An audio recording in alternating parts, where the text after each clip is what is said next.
매주 금요일 당대표 시간입니다. 오늘도 여야의 대표를 맡고 계신 두 분과 함께하겠습니다.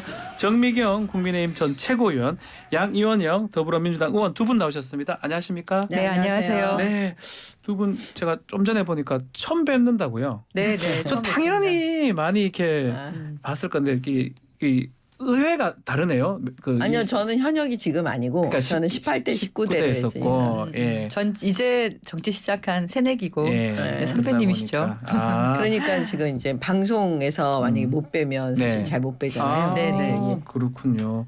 어떻게 오늘 좋은 토론 좀 기대를 네. 해보겠습니다. 예, 감사합니다. 네, 자 먼저 이 얘기 먼저 좀 해보겠습니다. 윤석열 대통령 3.1절 기념사 이야기인데요.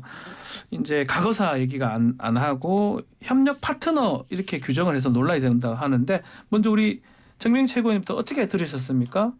야당에서 아니, 좀 비판을 좀 하는 것 같습니다. 그 야당의 비판은 비판이 아니고요. 네, 그 맨날 그 이제 어떻게 하면 꼬투리를 잡을까. 꼬투리다. 또 꼬투리 잡고 얘기하는 거예요. 네. 사실 외교의 기본은 어떻게 보면 우리는 그 끼어 있는 일본과 중국에 끼어 있는 나라잖아요. 네, 그러니까 실리 외교를 해야 되는 게 저는 음. 기본이라고 생각해요. 그러니까 그거 바탕에 말씀을 하신 거고 어떻게 보면 너무나 당연하고 지극히 상식적인 말씀을 하셨다 대통령이. 네. 그렇게 말씀을 드리고요. 그다음에 과거에 그 문재인 대통령 그 2021년 제가 좀 찾아봤어요. 3.1절 기념사에 보면 문재인 대통령 기념사. 네. 예. 과거에 발목 잡혀 있을 수는 없습니다. 이렇게 얘기를 해요. 그다음에 노무현 대통령 2005년도는 한일 두 나라는 동북아시아의 미래를 함께 열어가야 할 공동 운명체입니다. 이렇게 얘기해요. 또 있어요. 우리에게 국력이 없었기 때문이다. 세계 정세에도 말로는 민족 자결에 대의를 내세웠지만 현실은 힘에 의해 좌우되는 제국주의 질서였습니다. 이런 취지로 사실은 거의 같은 맥락에 지금 얘기를 하는 건데 네. 지금 민주당이 또 꼬투리 잡으면서 무슨 친일파냐 뭐 이런 얘기를 또 시작하잖아요. 네. 이제는 너무 하도 들어서 그냥 그러려니 하고 넘어갑니다. 자, 지금 얘기한 것처럼 뭐 민주당 지금 아주 강하게 식민사관 아니냐라고 얘기를 하는데 이전에도 좀 비슷했던 것 같긴 합니다. 뭐 길이 차이는 좀 있었다고 하지만 그분 양 의원님께서는 어떻게 보십니까? 그 전에 박근혜 네. 대통령 때나 이명박 대통령 때도 지금처럼 과거사를 지우면서 일본에게 이렇게 굴복하는 모습으로 보였을까요? 저는 일본이 이제 협력하는 파트너로 이제 그러니까 지위가 올라가야 된다라고 네. 말하는 거에 대해서 반대할 사람들은 아무도 없을 것 같아요. 근데 네. 문제는 뭐냐면 그것보다 윤석열 대통령께서 그 말씀하시면서 세계사의 변화에 제대로 준비하지 못해서 우리가 국권을 상실했다. 전 이 부분을 좀 크게 봅니다. 예. 이게 뭐냐면 폭력을 당하는 피해자가 문제다라고 하는 정말 이게 식민사관이거든요. 예. 그러니까 일본이 우리에게 도움을 준 거고 근대화를 일으킬 우리는 힘도 없었고 나라를 끌고 나갈 힘도 없었고 너무나 무능했기 우리나라 전체가 네. 다 무능했기 때문에 일본의 지배는 너무나 정당했다. 그러니까 성폭력을 당해도 아니면 다른 력을 당해도 피해자가 문제지 왜 그거를 힘으로 당해내지 못해가지고 그렇게 당하고 있냐 이런 식으로 피해자를 공격하는 형태의 발언인 거예요. 저는 이걸 듣고는 저는 귀를 의심을 했습니다. 아하. 그리고 단재 신채호 선생님께서 그 말씀하셨죠. 우리가 늘 되뇌이는 얘기인데요. 역사를 잊은 민족에게 미래는 없습니다. 과거사를 지우려면 제대로 된 반성 사과라도 한마디 받아야죠. 일본이 우리에게 진심이 담긴 사과 한마디라도 했습니까? 하다못해 자신들이 저지른 죄과에 대해서 인정조차 하지 않으면서 역사 교과서를 왜곡까지 하는 그런 분들이에요. 근데 일본 전체의 문제라기보다 네. 일본의 그런 군국주의 부활에 대해서 외치고 있는 지금 현재 그 정치권에 대해서 저희는 통렬하게 비판을 하면서 파트너로 그러니까 그 문제를 해결해야지 우리가 파트너로 갈 수 있다. 네. 이렇게 하는 게 맞는 거죠. 그리고 외교는 저는 균형을 잡아야 되는 거지 네. 무조건 굴복하는 게 외교가 아닙니다. 우리가 왜 일본에 그렇게 엎드립니까? 아하. 물론 미국과의 관계가 있지만 미국은 우리에게 그런 요청을 할 수 있어요. 이번에 입장을 낸 것처럼 미국이 보기에는 일본과 한국이 잘 지냈으면 좋겠어요. 그러니까 잘 지냈으면 좋겠다는 그 염원을 받아서 우리는 오히려 일본에게 압박할 수가 있거든요. 근데 일본이 먼저 시작한 우리나라에 대한 수출 제한 조치 풀었습니까? 그러니까 과거 역사에 대한 것도 어느 하나 해결한 게 없고 수출 제한 조치에 대해서 어느 하나 해결한 게 없고 후쿠시마 방사성 오염수 문제, 지금 강제징용 문제, 위안부 문제 어느 하나 일본이 해결한 게 없고 아니면 우리 정부가 해결하려고 노력을 하든지 지금 네. 윤석열 정부가 그러면서 모든 건 다 지워주겠다 파트너로 가자. 왜 이렇게 굴욕적으로 행동합니까? 뭐 이렇게 굴욕적이다 이렇게 좀 이렇게 지금 얘기를 하긴 했습니다. 지금 예. 보세요. 예. 그러면 노무현 대통령에게도 똑같은 기준으로 지금 노무현 대통령을 공격하는 거예요. 어떤 뜻입니까? 예. 저기 보세요. 예. 노무현 대통령이 그 얘기를 했다니까요. 우리에게 국력이 없었기 때문입니다. 우리에게 힘이 없었기 때문입니다. 그러면 결국은 우리는 힘이 없어. 그러면 피해자의 성폭력에 대해서 인정하는 거예요, 지금? 네. 그렇게 노무현 대통령한테 질문해야 되는 거라니까요. 지금 민주당이 네. 자승자박이에요. 그다음에 세계 정세도 말로는 민족 자결의 대의를 내세웠지만 현실은 힘에 의해 좌우되는 제국주의 질서였다. 그럼 결국 노무현 대통령도 우리 힘이 없었어. 어쩔 수 없었어. 성폭력은 어쩔 수 없었던 거야. 이렇게 말하는 거예요. 지금 노무현 대통령이. 네. 지금 민주당이 제기하는 그 기준 그대로를 노무현 대통령에게 적용하면 똑같은 얘기인 거예요. 지금. 문재인 노무현 대통령 똑같은 얘기가 그렇죠. 나왔을 예. 것이다. 다행히 예. 노무현 대통령이 이런 얘기를 했네요. 지금 윤석열 대통령이 한 얘기랑 노무현 대통령이 한 얘기는 같은 얘기예요. 근데 노무현 대통령 때는 가만히 있었던 분들이 지금 윤석열 대통령에 대해서는 지금 무슨 식민사관 무슨 친일파 이런 얘기를 한다는 거는 제가 볼 때는 이거는 정말 이건 사람으로서 이렇게 꼬투리 하면 안 될 잡는 것 거다, 같아요. 이렇게 보시는 꼬투리 거죠? 잡는 거죠. 아니 저는 늘 일관성이 좀 있어라. 네. 이렇게 민주당에게 얘기하고 싶은 거예요. 네. 일관성이 너무 없잖아요. 자기네 편한테는 전혀 그 적용되지 않는 기준을 네. 꼭 상대편에게만 하고요. 그다음에 문재인 정권 5년 내내 생각한 건 일본에 대해서 뭐라고 했는지 아세요? 죽창가밖에 생각나는 게 없어요. 죽창가를 들자고. 네. 맨날 친일 프레임 씌워가지고 장사하는 사람들처럼 그렇게 하면 안 되는 거죠. 알겠습니다. 짧게 이제 하고 요 내용은 계속 그러니까 우리 평행선이 될 것 같아서요. 예. 전 최고위원님께서 부분만 따서 확대하는 역할을 잘 하시는 것 같은데요. 네. 노무현 대통령 때나 문재인 대통령 때나 인신 우리가 공격은 안 하시면 파트너를 되겠어요. 같이 네. 가자고 하는 그 미래에 대한 관점도 분명히 있었지만 과거사에 대한 정리를 해야 된다는 얘기를 하면서 앞에 왔던 하고 거죠. 뒤에 그게 들어왔다는 그리고 거예요. 우리가 그때 힘이 약했다는 걸 얘기를 하면서 예. 그럼에도 불구하고 나라를 침략하는 건 다른 문제지 않습니까? 그런 다른 나라를 침략하는 일본의 행위에 대해서 비판을 하면서 네. 그 당시 우리 상황을 얘기했던 건데 윤석열 대통령은 그런 걸 모두 없앴던 거잖아요. 그냥 우리만 문제가 있는 거다. 그렇게 얘기를 한 거였죠. 알겠습니다. 윤석열 대통령이 아니 바보도 아니고 어떻게 그게 문제가 전혀 없고 그래서 저희가 그 그렇게만 짧은 얘기를 하는 거예요. 그 짧은 아유, 3.1절 그 그런 기념사에 대해서 이상하게 생각을 하는 기본적으로 겁니다. 대한민국 국민 아무런 중에 내용이 없잖아요. 대한민국 알겠습니다. 국민 중에 일본에 대해서 분노하지 않는 사람이 있어요. 그러니까 말 한마디를 마치- 하지 않으니까요. 마치 분노하는 거는 민주당만 분노하고 국민의힘은 분노하지 않는 것처럼 그렇게 매도하는 거는 이제 그런 식의 수준 낮은 정치는 하지 알겠습니다. 말자. 기념사 제가 한번 이렇게 다시 말씀을 보십시오. 드리는 사람들이 거고요. 다 의아해하고 뭘 있습니다. 의아해요. 민주당만 일본에 의아하게 대해서 하고 있는 그 거지. 과거사 문제나 현재 벌어지고 있는 거 어느 하나도 지적하는 게 없습니다. 알겠습니다. 제가 볼 때는 그런 식으로 따지면 이재명 대표는 본인 스스로 입으로 얘기해야지 자기 얘기 자기가 잘못했다는 거를 그 끝까지 인정하지 않고 중국장 장관 그게 무슨 다른 그건 이제 뭐 맥락이 아유, 연관이 때문에. 됩니까? 자, 요 얘기는 사실은 뭐 이 정도 하면 뭐 그래도 주장이 다 된 것 같고요. 네. 이제 판단은 아마 우리 청취자분들이 이제 판단을 해야 될 부분 같고 다음 얘기는 이 정순신 변호사 학폭 논란인데 이게 파장이 계속되고 있습니다. 이 사안은 우리 정명채 의원께서는 어떻게 보고 계십니까? 그래서 금방 인정하고 사과하고 본인이 사퇴했잖아요. 네, 우리는 적어도 잘못하고 인정하고 사퇴해요. 금방 사퇴했다. 네, 예. 그리고 우리는 무슨 순신수호대 이런 거 안 해요. 아, 조국 소대 말씀하시는 네, 건가요? 근데 지금 예. 조국 전 장관에 대해서 과거 민주당은 어떻게 했냐면 끝까지 인정 안 하죠. 본인도 인정 안 해, 민주당 의원들도 인정 안 해. 나중에는 무슨 일까지 벌어지냐면 조국 수호대를 만들어요. 네. 그 집회까지 해요. 조국을 지키자고. 네. 그리고 뭐야 조국 전 장관은 지금까지도 인정 안 해요. 재판을 받고 선고가 났는데도 인정을 안 해요. 이런 분들이 누구에 대해서 지금 얘기할 자격이 있습니까? 알겠습니다. 본인들 좀 흠 좀 제대로 봤으면 좋겠어요. 자, 어떻게 보고 계십니까? 지금 학폭 논란 계속 좀 진행 중인 것 같기도 합니다.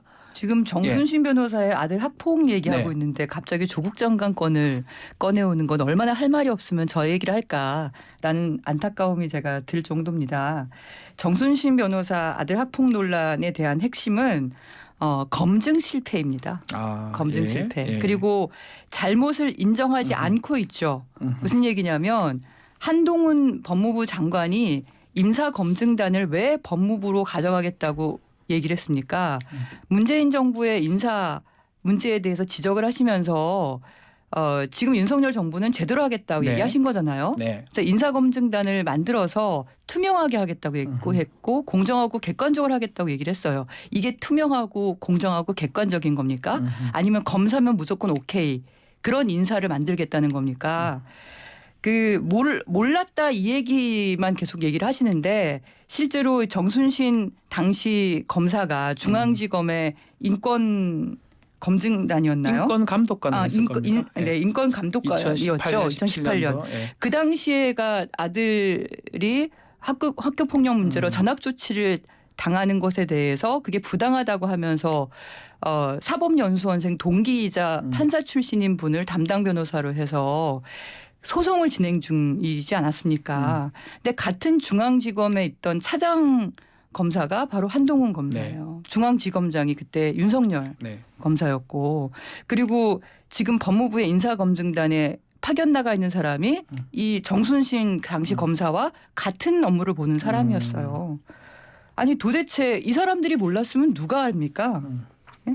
그 인사추천 관련해서도 보면 대통령 네. 인사기획실도 얘기하지만 1차 검증은 법무부 인사정보관리단이고 2차 검증이 대통령실 공직기관 비서관실인데 인사정보관리단에도 어쨌든 검사 출신들이 들어가 있고 공직기관 비서관실에도 검사 출신이 들어가 있고 네. 근데 이분들은 검사 내에서의 이런 문제들을 분명히 알았을 만하거든요. KBS에서 대대적으로 특정 검사 이름을 말하지는 않았지만 그 검사와 관련된 이런 문제가 있다. 보도가 됐습니다. 네, 보도가 예. 됐어요. 예. 그러면은 아니 도대체 어느 검사야? 누가 그러는 거야? 그걸 확인할 만하지 않습니까? 그리고 더구나 이 정순신 당시 검사가 인권 관련해서 있는 사람이었으면 더더구나 알만했던 건데 그때도 몰랐다. 또 지금 추천하면서도 몰랐다. 이렇게 얘기를 하면 그 인사검증단 자체가 잘못된 거 아니냐. 그리고 제대로 역할을 못하는 무능한 집단이다. 그 해체하는 게 맞겠죠. 그리고 그 모든 과정에 대해서 한동훈 장관이 잘못한 것에 대해서 인정 한마디 했습니까? 사과 한마디 했습니까? 이걸 보면서 검사는 끝까지 사과 한마디 안 하는 집단이다라는 걸 이번 통해서 더 확인할 수 있는 것 같습니다. 뭐 검증 실패 그리고 사과하지 않는 것 이 얘기를 지금 하신 것 같습니다. 아니 끝까지 사과하지 않는 사람은 조국 전 장관인데요. 네. 민주당은 끝까지 사과하지 않아요. 이재명 끝까지 사과하지 않습니다. 지금 무슨 검찰 아무리 공격한다고 그래도 제가 볼 때는 소용없는 얘기고요. 네. 그 핵심은 그거예요. 만약에 이게 지금 몰랐냐 안 몰랐냐를 갖고 민주당이 문제를 삼는다면 네. 그건 추측일 뿐이잖아요. 근데 만약에 알고도 했다? 그러면 사퇴 안 하겠죠. 지금 모르고 했으니까 본인이 지금 사퇴한 거잖아요. 사퇴한 게 더 중요하다 이렇게 보시는 그렇죠. 거군요. 사퇴가 네. 핵심이죠. 그거를 네. 대통령실이나 뭐 알았다면 그 인사검증단이 그걸 알았다면 알고도 했다면 뭘 사퇴를 시키겠어요. 네. 근데 지금 모르고 했으니까 사퇴시켰을 거 아니에요. 근데 몰랐냐 안 몰랐냐 이거 갖고 또 꼬투리 잡는 거잖아요. 제가 말씀드렸지만 적어도 뭔가 드러났을 때 여기서는 사퇴한다니까요. 네. 그리고 이게 지금 잘못을 했다고 실수했다라고 다 느끼니까 지금 다 사퇴시키는 거잖아요. 솔직히 그 말씀드리면. 사과 부분은 어떻게 보십니까? 그러면 누구라도 사과를 하면 사과는 본인이 했죠. 본인이 한 거니까. 본인이 했잖아요. 또 경찰청장도 사퇴하면서. 한 것 같습니다. 네, 그렇게 했으면 됐지. 또 이제 뭐냐면 민주당은 만약에 1절에서 우리가 뭘 하면 네. 그다음에 또 2절을 노래 불러요. 또 2절 하면 또 그다음에 3절 해라 이래요. 3절이 끝나면 4절 해라. 예. 맨날 이게 민주당의 수법이기 때문에 제가 볼 때는 제가 1절부터 처음부터 얘기한 것은요. 인사 검증 실패라고 말씀을 드린 거예요. 네. 이걸 왜 개인의 문제라고 얘기를 합니까? 그럼 인사검증단은 왜 필요합니까? 그 많은 검사들을 거기 왜 파견했어요? 그리고 대통령실에서는 인사검증하는 사람들은 왜 거기 그 자리에 있습니까? 네. 그 사람들이 인사검증 실패한 것에 대해서 사과를 하는 거죠. 왜 항상 꼬리 자르기만 하십니까? 12구 참사에 대해서도 꼬리 자르기만 하고 네. 이 건에 대해서도 꼬리 자르기만 하고 정작 책임을 져야 될 사람에 대해서 그 사람들은 특히나 다 그 사람들은 검사들이죠. 그분들은 단 한마디에 자신이 잘못했다는 얘기를 하고 있지 않습니다. 아니 인정조차 하고 있지 않아요. 예. 이 정순신 검사라는 분의 그 아들이라는 분이 했던 얘기들을 보세요. 예. 검사는 판사들 잘 알고만 있으면 문제가 없다는 식의 얘기들을 공공연하게 하지 않았다고 네. 했다고 얘기하지 않습니까? 보도가 됐습니다. 예. 네네 검사는 다 뇌물받는 직업이다. 판사랑 친하면 무조건 재판 승소한다. 그래서 그 사법연수원생 동기인 판사 출신을 그렇게 했던 건지. 그러니까 이런 저는 최근의 사태를 보면서 어떤 생각이 드냐면 검사분들은 정말 그 어떤 철저한 성 속에서 갇혀 살았던 게 아닌가. 세상 물정 모르고. 그래서 이런 학폭 문제에 대해서도 언론에서 이렇게 시끄럽게 하지 않으면 그냥 넘어가려고 했던 게 아닐까. 그런 생각이 든다는 그렇죠. 말씀이죠. 그래서 예. 설마 이 정도 가지고 문제가 되겠어? 하다가 여론이 뜨거우니까 뜨거워하고 그냥 꼬리 자르기 형태로 간 거 아닌가라는 생각이 들어요. 그러니까 너무나 다른 세상에 살고 있다. 그 아들이 평소에 주변에 한 얘기들을 보면 이 검사 집단들이 물론 모든 검사가 그렇지 않다고 생각합니다. 네. 특히나 특수부금 검사 집단들이 어떻게 세상을 살아왔는지를 환하게 볼 수 있는 거라고 생각을 합니다. 알겠습니다. 정리해 주십시오. 조국 예. 전 장관에 대해서 먼저 조국 장관 말고는 할 얘기가 없죠. 인정을 하라고 해야 네, 돼. 조국 민주당이 장관 말고는 할 과거에 얘기가 했던 없어요. 거가 네. 자꾸 떠오르기 때문에요. 민주당은 제발 좀 일관성 좀 있으라고 좀 저는 진짜 말씀드리고 싶어요. 알겠습니다. 조국 전 장관 지금까지 인정 안 한다니까요. 그러면 인정 안 하는 집단은 지금 누구예요? 본인들이에요. 민주당 재판을 받고 스스로를 있잖아요. 생각해 재판을 받으면서까지 김기현 인정 안 대표다 해요. 아니면은 다른 재판을 분들은 받는 이 알겠습니다. 과정까지도 인정을 안 김건희 해요. 여사나 네. 아니면 최은순 장모님이나 제대로 수사라도 받으라 그러세요. 알겠습니다. 재판받는 사람한테 자꾸 얘기하십니까? 아니 재판까지 오면서까지도 인정 안 하는 아니 분이라니까. 재판 받으면서 지금 그다음에 유죄 일심 여부를 다투고 있지 않습니까? 일심 수사를 받지 않는 사람에 대해서 선고가 얘기하면서 났는데도 무슨 네. 얘네 조국열 보세요. 장관 얘기밖에 할 얘기가 재판에서 없습니까? 1심 선고가 나서 유죄 판결을 받았는데도 지금 잘못을 인정하지 대부분 다 않고 무죄를 받았죠. 그리고 뭘 그 대부분. 무죄 건에 알겠습니다. 대해서 그 조국 전 장관 아이들- 얘기는 요 정도만 하고요. 아니, 예. 지금 대학 입학에 관련해서 서류 위조됐다는 거 다 지금 선고가 났는데도 네. 그것도 인정도 안 하고 알겠습니다. 사과도 안 하는 사람들이 누구 보고 몰랐느냐 알았느냐 뭐 이거에 대해서 김건희 사과해라고 여사 말할 수사나 수가 받으라고 있겠어요. 하세요. 알겠습니다. 최은순 장모님하고. 자, 요거는 요 정도로. 그러니까 지금 할 말 없으니까 네, 또 알겠습니다. 무슨 김건희 여사 무슨 얘기만 하면 김건희 여사 얘기하고 자, 다음은 있어요. 그러면 국민의힘 전당대 얘기로 조금 넘어가 보겠습니다. 최고위원 지금 선거하고 있기 때문에 최고위원 얘기보다는 당대표 얘기를 좀 하면 지금 계속 쟁점이 되는 게 김기현 후보 지금 울산 땅 의혹 이게 민주당까지 지금 가세한 모양새입니다. 여기 양 의원님께서도 처음 제기한 좀 의혹 사안이기도 하고요. 일단은 양 의원님이 처음 어떻게 이걸 알게 되신 겁니까? 지금 그것 때문에 지금 상당히 커지고 있는 것 같은데요. 이 정도로 커질 거는 이제 김기현 후보가 당 대표로 도전하면서 네. 그 전까지는 이제 울산 지역의 정치인 정도였죠. 그러니까 제가 울산의 협력 의원입니다. 네. 저희 당에는 이제 험지나 이렇게 어려운 곳에 협력을 하는 의원들 배정을 하게 돼 네. 있거든요. 그래서 울산 지역을 자주 다니면서 보니까 김기현 후보가 그 부동산 건으로 인해서 문제가 한두 가지가 아니더라고요. 뭐 땅 투기 얘기만이 아니라 네. 토착 토건 비리 얘기들이 정말 여러 가지 얘기가 많이 있습니다. 그 중에 하나가 이 KTX KTX? 울산역 예. 역세권하고 그러니까 그 부근을 연결하는 그 도로권인데요. 도로가 굉장히 위험하게 S자로 이중으로 휘어져 있어요. 예. 그래서 위에 그 역세권 지역이랑 밑에 지역과 이렇게 연결을 하면 되는 건데 연결하는 거를 오른쪽으로 휘었다가 다시 왼쪽으로 휘어서 이렇게 이중으로 휘어서 도로가 위험하게 예. 나 있는 노선이 사람들이 다 알고 있습니다. 그래서 이게 휘어진 이유가 김기현 그 당시 의원이죠. 그 땅을 지나기 위해서 휜 게 아니냐라고 다들 의심을 하고 있었어요. 그 저는 그 증거를 찾아야 했기에 당시 울산시에 여러 가지 공문을 보내서 협조 요청을 했는데 이 노선을 정할 때 용역을 했던 자료를 찾지를 못하더라고요. 아, 그래서 저희가 그걸 지하 1층을 뒤져가지고 찾아냈죠. 뭐 자료를 찾았다고요? 찾아낸 거죠. 어허. 그러니까 이 노선을 정하는 걸 공무원이 그냥 자의적으로 정하지 않습니다.